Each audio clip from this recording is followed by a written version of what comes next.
지극히 주관적이고 지극히 편파적인 그림책 라디오 시작합니다.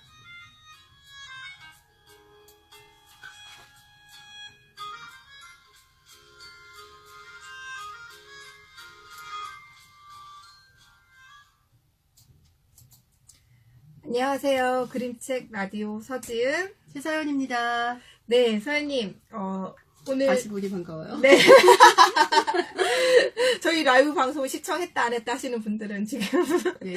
헷갈리실 텐데 저희가 지금도 이렇게 보시게 되면 그림책의 글씨가 거꾸로 돼 있죠? 네, 반전이 되어 있죠. 네, 아직도 기술적인 문제가 완벽하지 않아서 그런 거랍니다. 네, 서연님 요즘 날씨가 부쩍 따뜻해졌어요. 영상 10도 이상의 낮 기온을 계속 유지하고 있는데 네.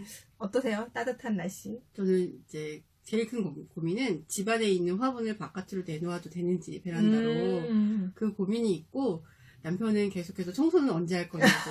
근데 사실 저는 초미세먼지나 미세먼지 때문에 네. 청소를 할 수가 없는 입장이고. 그쵸. 근데 되게 청정기 있으시잖아요. 근데 공기청정기가 사실 그 범위가 네. 그렇게 넓은 것 같진 않아요. 그리고 아. 그 청소기가 있다고 해서 집이 청정해지는 건 아닌 것 같아요. 그러니까 청정기 틀고 청소기 돌리면 안 되나? 되나요? 걔가 그 먼지들 다 빨아들이나요? 아니. 청소기는 집안의 먼지를 빨아들이는 거고 공기청정기는 그냥 집안의 공기를 깨끗하게. 이게 청소기를 돌리는 순간 바닥에 있는 먼지가 일제히 다 공중으로 떠요. 아, 그래요? 약간 바람이 일어나니까 약간 아. 그런 것도 있고 저희 공기청정기가 그렇게 큰 용량은 아닌 것 같아서 냄새를 뭐 이렇게 정말 비싼 청정기가 있는데 들어가 봤더니 공기가 좋다라는 느낌이 드는 곳도 있긴 하더라고요. 엄청 비싼 거. 엄청 비싸고. 네. 근데 그 외에는 그렇게 뭐 생선냄새도 그렇게 막 돌아가지만 완벽하게 잡지는 못하니까. 그렇긴 하죠. 네, 저도 최근에 며칠씩 계속 됐잖아요. 네. 그래서 겨울 잘 버티다 최근에 하나 샀거든요. 저도 크지 않고 작은 거 저가로 샀더니 이렇게 딱 바로 고기를 구우니까 얘가 바로 반응을 하더라고요. 맞아요. 반응을 하는데 오래 걸리더라고요. 얘가 이걸 다 용량 초과. 네, 이거를 다 하는 동안 제가 나갈 때까지 빨간불이 안 사라지는 거예요. 그래서 계속 걔를 켜놓고 나갔죠. 그래서 저는 24시간 켜놓는데. 아, 그래요? 근데 그럴 필요는 없다 하더라고요. 24시간. 근데 저는 중국 미세먼지를 중국 샤오미로 맡고 있는데. 네, 그래서 중국 샤오미 막 얘기했더니 저희 남편이 중국이 아니라는 거 샤오미가. 아, 진짜요? 그래서 중국이 아니야? 그랬더니 글로벌 기업이라고. 네네네. 그래서 지금 뭐 하는 소린가 싶긴 했는데 어쨌든. 네, 저희 미세먼지 이야기로 시작한 오늘 그림책 라디오 19번째 시간인데요. 왕이 된 양치기라는 티베트 이야기를 그림책으로 만든 이야기를 할 거예요.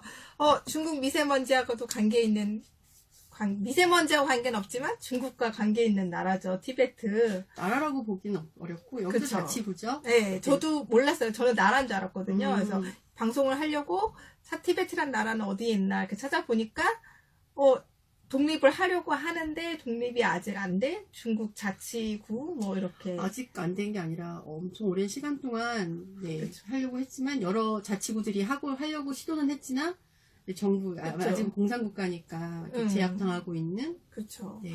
그래서 그런 이야기를 이렇게 듣고 나니까 조금 마음이 그렇더라고요. 그러니까 티베트, 달라이라마, 뭐 에베레스트, 히말라야 다 죄송합니다. 저희에게 익숙한데 그냥 익숙한 거 우리에게 그냥 편한 거 우리가 느끼기 편한 것만 이 사람들에게 취하고 이 사람들이 독립을 위해서 뭘 하는지는 전혀 잘 모르는. 저는 제가 생각하는 티벳은 예전에 뭐 7년간의 티벳이라는 영화도 있었고 했는데 약간 뭐라고 말해야 되죠? 정신 세계를 살고 있는 사람들? 약간 이런 느낌의 약간 그런 이 나라에 곳이 가면 아닌가. 나도 절로 명상이 될 것 같고. 내 몸은 없고 그냥 정신만 정신 세계 속에서만 살고 있는 것 같은 느낌? 그렇군요. 그래서 어쨌든 좀 내일 모레면 또 3.1절이기도 하고 뭐 여러 가지. 생일이에요. 3.1일에 생일이세요? 네네. 미리 축하드려요. 그래서 여러 가지 의미가 있는 오늘 방송이 될 것 같은데 사실 근데 이 그림책으로는 그런 이야기가 나오지는 않아요. 그렇죠. 그냥 옛날 이야기예요. 그냥 옛날 이야기고 이게 보면 마츠세 나나오라는 작가가 글을 쓰고 이현경 작가가 그림을 그렸어요. 그래서 일본 작가가 글을 쓰고 우리나라 작가가 그림을 그렸거든요. 맞아. 그것도 중국 이야기를. 그렇죠. 티베트 중국 네, 이야기를. 네, 네. 그래서 이 마츠세 나나오라는 작가가 이 책에 설명이 되어 있는 걸 보면 중국 문학을 공부한 작가라고 해요. 그래서 중국 문학을 공부해서 이 이야기를 이제 글로 쓴 다음에 누구에게 그림을 맡길까 했는데 우리나라 이현경 작가에게 그림을 맡긴 거죠. 그래서 사실은 이 책이 일본에서 먼저 출판이 된 거고 그것을 다시 우리나라가 수입해서 번역해서 이렇게 출판을 한 거죠. 그래서 우리나라 그림 작가가 그림을 그렸지만 우리나라에서 만든 최초에 만든 책은 아닌 그렇죠. 건 거죠. 수입책인 거죠. 네, 수입된 책인 거죠. 그래서 되게 티베트라는 나라의 그러니까 중국의 지배를 받는 티베트라는 나라의 이야기를 일본 사람이 써서 한국 사람이 그리고 네, 굉장히 여러 네. 다민 번역해서 다시 네. 출판되고. 다민족이 만든 그런 그림책인 것 같아요. 이 그림책의 줄거리부터 우선 서현님이 조금 소개해 주시겠어요? 아, 줄거리요? 네. 제가 읽어드릴 텐데요. 지주의 그 집에서 생활하는, 그러니까 노비로 추정되는 한 아이가 있어요. 이 아이는 양치기로 늘 초원에 양을 물고 나가죠. 그 대가로 받는 건 짬밥. 조금, 우리나라로 치면은 주먹밥 정도 되겠습니다. 그런데 어느 날 배고픈 토끼가 아이 곁에 와요. 자기 먹을 짬밥도 부족하지만 아이는 토끼에게 먹을 걸 나눠줍니다. 그날 이후 토끼는 매일 양치기에게 오고 그렇게 100일이 되는 날 토끼가 한 노인이 나타납니다. 딱 봐도 범상치 않죠. 노인은 악마랑 싸워서 진 대가로 토끼로 변한 것이었다고 해요. 누군가가 나눠주는 짬밥을 100일 동안 먹어야 본래 모습으로 돌아올 수 있었는데 이 양치기 소년이 신을 구해준 거죠. 하늘의 신은 양치기에게 소원을 들어준다고 말하고요. 여기서 잠깐 이거 지은씨 어떤 소원을 들고 싶어요. 이런 경우에 혹시 이렇게 신이 나에게 와서 여기 요 할아버지가 저한테 와갖고 어떤 소원을 들어줄 건지 네. 물어본다면 저는 우리나라 부동산 경제를 좀 살려달라고 제가 최근에 겪고 있는 가장 큰 심각한 현실적 문제인 부동산 문제. 부동산 문제. 서현님은 어떤 거? 저는 세계 평화? 세계 평화? 솔직해집시다. 네, 그 다음 이어서 말씀해 주시죠. 네. 예, 그래서 이 양치기는 모두가 예상하는 것처럼 이렇게 부자가 되는 부자가 되게 해달라는 어떤 지은 씨 같은 소원을 빌지는 않아요. 늘 혼자 있다 보니 대화 상대가 필요하다며 동물들이 하는 말을 들을 수 있게 해달라고 합니다. 양들과 초원에 있을 때 외로웠던 거죠. 노인과 헤어지고 집에 돌아와 양치기는 그날 밤 그리고 그 다음날 잡아먹히게 될 양의 목소리를 듣게 돼요. 엄마 양이 새끼 양에게 말을 하게 되는 거죠. 양이 양의 소리를 듣고 불쌍해져서 그 엄마 양과 새끼 양을 데리고 도망을 치게 됩니다. 그런 뒤 나라의 왕자의 귓병이 나서 이야기가 좀 너무 산으로 갔는데요. 이렇게 구해주는 또 에피소드가 또 있게 되는데 또 그 에피소드로 인해서 이제 왕자의 귓병을 고치는 의사로 추천받고 왕을 만나게 되는 거죠. 우여곡절 끝에 왕자를 구하게 되는 이야기, 세상의 나라의 반을 받게 되는 이야기, 그 이야기에 대해서 저희가 계속해서 이야기를 나눠보겠습니다. 네, 줄거리가 조금 길었죠, 여러분. 네, 많이 길었어요. 이게 그림책으로 읽으셔도 다른 그림책보다는 그 약간 조금 더 있는 그림책인데. 그러면 어디서나 한 번은 들어봤을 그런 줄거리이기도 하기는 하죠. 네. 옛날 얘기는 항상 그렇죠. 네, 어디서 들어본 것 같아요. 맞죠. 그러니까 한마디로 그냥 가난한 양치기가 불쌍한 토끼한테 밥 나눠줬더니 동물의 소리를 듣게 되고 그걸로 왕자의 귓병을 낫게 해주고 그리고 나서 그 나라의 절반을 갖게 되는 왕이 그러니까 자기가 절반 달라고 한 것도 아니야. 그냥 왕이 너가 낫게 해주면 만약에 공주의 귓병을 낫게 해줬으면 아마 그냥 전체를 다 갖는 건데 공주를 주었을지도 공주가 결혼시켜 줬을지도 모르지만 이제 왕자였기 때문에 어쨌든 그렇게 흘러가는 얘기인데 뒤에 어떻게 귓병을 낫게 하는지 그거는 어떻게 동물의 말을 듣게 한 게 귀병을 낫게 하는 거와 연결되는지 저희가 일부러 말씀 안 드렸어요. 그건 책으로 확인해서 보시라고 말씀 안 드렸고, 이 이야기를 보면 옛날 이야기에 많이 나오는 것처럼 착한 일 한 사람이 복 받는다. 그대로 나와 있잖아요. 그렇죠. 이 신이라고 되어 있지만 착한 사람은 이렇게 하얀 옷을 입고 나오고. 항상 하얀 옷 입고 수염 막 네. 입고. 막 우리나라 금도끼 은도끼처럼 너 다 줄 수도 있는데 그렇죠. 막 얘가 부자 이런 거 얘기 안 하고. 우리나라 금도끼 은도끼 아닌 거 알죠? 네, 맞아요. 그리스 이야기. 네. 우리나라에서 만들어진. 어쨌든 이 애도 자기 부자 이런 얘기 안 하고 동물 말 듣게 해달라 이런 식으로 소문 비는 것도 비슷하고. 근데 한 가지 다른 점은 저는 여기에 나쁜 사람이 안 나오는 것 같아요. 그러게요. 굳이 나오면 지주인데 지주도 그냥 돈 많은 사람인 거지 얘를 막 괴롭히거나 그런 거 아니잖아요. 그리고 그 양을 학대한 것도 아니고 그쵸. 실질적으로 그냥 일상적인 일이긴 네네네. 한데 이제 아이 입장에서 봤을 그쵸. 때는 이제 안 들었으면 모르겠지만 그렇죠. 들었으니까. 우리가 또 안 들었으면 모르는데 들으면 거절을 못 하잖아요. 그러니까요. 그게 저도 어른이다 보니까 그냥 얘기 속에 빨리 들어가야 되는데 그 부분 읽을 때 이 애를 데리고 도망가봤자 딴 양이 죽을 텐데. 그러네요. 그게 여기서 양을 잡아먹는 게 다음날이 무슨 축제일 같은 네. 것처럼 이렇게 고기를 잡아먹는 날이었던 거잖아요. 네. 그러니까 어쨌든 핵심은 이 이야기 속에는 특별히 악인이 나오거나 반대파가 나오지는 않고 그냥 이 양치기가 자기에게 주어진 과제를 어떻게 해결해 나가는가 그런 게 나오는 것 같아요. 그래서 이게 티베트의 이야기라고 되어 있지만 이야기 속에서는 특별히 티베트의 그런 특별한 우리나라와 다른 점을 맞아요. 알 수가 티벳에 없는데 저는 사실 이게 몽고의 이야기라고 해도 그쵸. 네.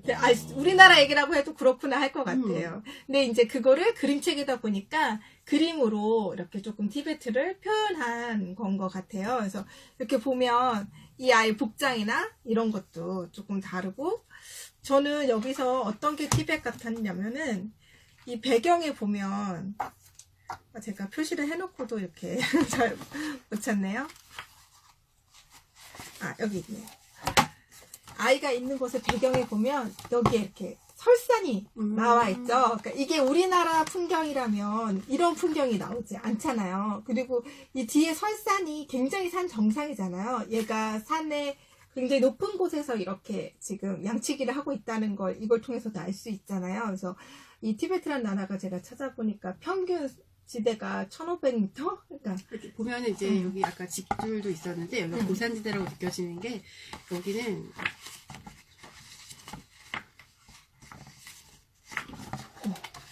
이렇게 여기 이렇게 보면 네. 이렇게 집들이. 집들이 거의 비탈진 곳에 그쵸. 네. 집들이 비탈진 곳에 이렇게 지어져 있다라는 거 그런 게 이 티베트란 나라의 지형을 조금 반영해서 작가가 네. 그린 것 같고 이런 사람들의 복장이나 그런 것들에서 이제 여기에 또 이 아이가 아까 선생님 좀 읽어주셨는데 짬바를 나눠준다고 네, 했잖아요. 네. 그 짬바가 찾아보니까 이렇게 보리로 만든 이 사람들이 먹는 그런 음식인데 그런 흔하게 먹는 그런 음식인 것 같아요. 제가 찾아보니까 짬바를 이렇게 뿌리면서 이렇게 서로 축제 때 이렇게 하는 그런 행사도 있더라고요. 그래서 그런 짬바라든가 그런 것들이 이게 티베트의 어떤 문화구나 풍습이구나 그런 걸 알 수 있게 해주니까 그림으로만 전달하는 그런 그림책인 것 같아요. 이 그림책 보고 생각나는 그림책 있으세요 혹시? 이야기 스토리가 너무 이렇게 비슷한 게 너무 많아가지고 약간 그런 건 있고요. 저는 사실 약간 이 그림책을 보면서 느낀 거는 그런 부분이었어요. 티벳의 이야기를 꼭 있어야 될 것 같은 느낌? 그러니까 우리가 티벳의 그림책을 하나 소개하고 싶은데 티벳의 그림책을 딱히 할 거 없으니까 만들어낸 것 같은 느낌의 이야기라는 생각이 왜냐하면 그렇게 이야기거리가 많지 않았거나 남겨져 있지 않아서 네. 간신히 구한 이야기가 이런 이야기가 아닐까 하는 생각을 그럴 수도 있겠네요.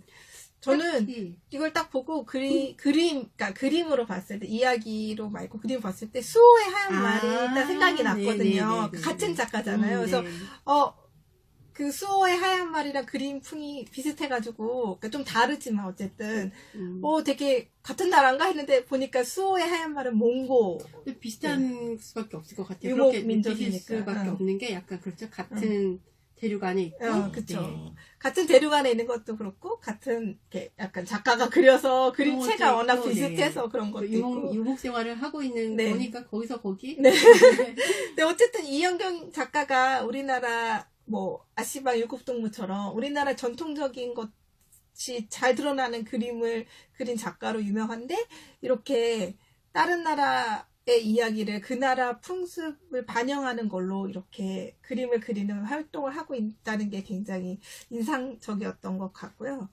근데 인정받은 느낌도 드는 것 네, 같아요. 우리나라 작가가 외국에서 이렇게 그림을 네. 작가로서 이렇게 초대되고 그러는 게 네. 굉장히 뿌듯하죠.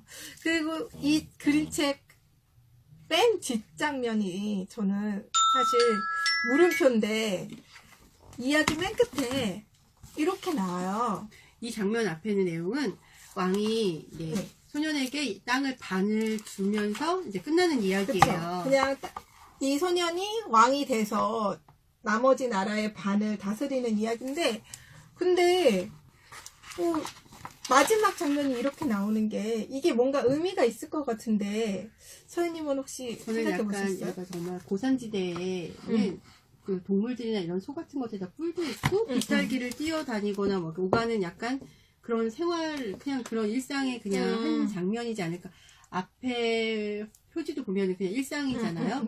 그냥 저는 그렇게 받아들였어요. 다시 그냥 평화로운 일상으로 네, 생각을 하게 됐던 것 같은데 뭐 지희 씨는 뭐 특별하게 아직도 모르겠어요. 특별한 생각 없고 그냥 잘 모르겠어요. 그냥 뭔가 한 페이지가 남았다고 작가가 그냥 아무 그림이나 넣지 않는데 그렇겠죠. 이 검은색 양도 아니고 여태까지 양 이야기를 했는데 양도 아니고 이게 저도 고산지대 얘기하시니까 이제는 고산지대 어떤 나라에 관한 다큐를 봤을 때 그 나라의 고산지대에만 잘 돌아다니는 양이 아니고 여기 그림이랑 비슷한 그 동물이 있었어요. 네. 그 동물을 이렇게 가축을 이렇게 유목해서 이렇게 가축을 하더라고요.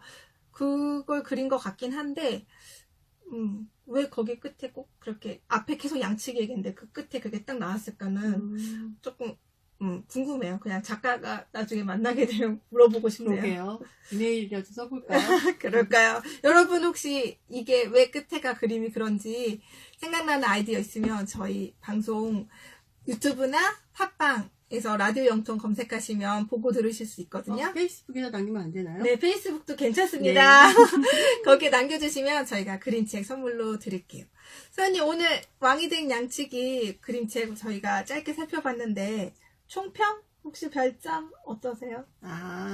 저는 사실 출판사를 보고 책도 많이 선택하긴 하는데 이 한림 출판사잖아요. 약간 한림 출판사 책 대체로 보면 잘 누군가 내지 않을 것 같은 책들을 좀 많이 내는 편이라는 생각이 들어요. 그래서 메이저처럼 인기 있는 책을 꼭 내지는 않지만 눈여겨보고 있는 출판사이기 때문에 네, 한 번쯤 읽어봐도 되기는 할 것 같지만 아이에게 뭐 TBS를 알려준다거나 이런 지식책 같은 느낌의 이야기는 아니기 때문에 네, 한번 그냥 결정으로 따질까요? 아니 마음대로 하세요. 네, 2개? 2개? 저도 그냥 특별히 큰 감동은 없었던 것 같아요. 큰 감동은 없고 그냥 만약에 우리나라의 이야기를 다른 나라에서 그림책으로 수입해 나간다면 어떤 우리나라 작가의 많은 그림책 중에 어떤 걸 수입해 갈까 했을 때 지금까지 많이 수입된 그림책이 뭐 이혁배 작가의 뭐 손큰할머니나 추석 이야기나 이현경 작가의 아시방 일곱동무 이런 식으로 딱 정말 우리나라의 전통이 드러나는 그림책이 수출이 많이 된대요. 그런 면에서 이게 그냥 의미 있는 책인 것 같고 특별히 어떤 죄송해요. 오늘 계속 그러네. 특별히 제가 원래 좋아하는 그림책에 그건 아니어서 저도 3점? 저희가 약간 현식이 있기 때문에 그럴 수 있는 것 같아요. 저희가 느끼지 못하는 다른 걸 느끼시는 분들도 있을 거고 아니면 다른 배경식을 가지고 계신 분들은 또 좋을 다른 수도 호감을 있죠. 가질 수도 있는데 저희가 알지 못해서 네, 저희는 이렇게, 얘기했잖아요. 네. 지극히 주관적이고 평가적이라고. 그냥 지극히 뭐 평균 밑으로 아줌마일 수도 있기 때문에 느끼는 감정. 네, 어쨌든 이거는 한림출판사니까 한림출판사가 후쿠이카 쇼텐인가 지금 정확한 걸 알려드려야 되는데 일본의 어떤 특정 출판사 책을 거의 전속 계약으로 이렇게 출판하잖아요. 이슬이랑 이렇게 몇몇 그런 책들. 그래서 거기서 나온 책이라 이렇게 번역돼서 나올 수 있었던 거 아닐까 그런 생각도 들어요. 네, 그러면 저희 왕이 된 양치기 이야기 방송은 여기까지 하고요. 사장님, 우리 다음 방송은 어떤 책으로 만날지 한번 소개해 주실 수 있어요? 지금 예고를 해야 되나요? 하면 좋지 않을까요? 지금 생각하니까 그 잠자리 이야기? 잠자리 이야기? 얼굴 엄마, 아빠의 빨개지는 잠자리 잠자리 이야기? 이야기? 네, 저희 옷 갈아입지 않고 잠자리 이야기로 바로 돌아올게요.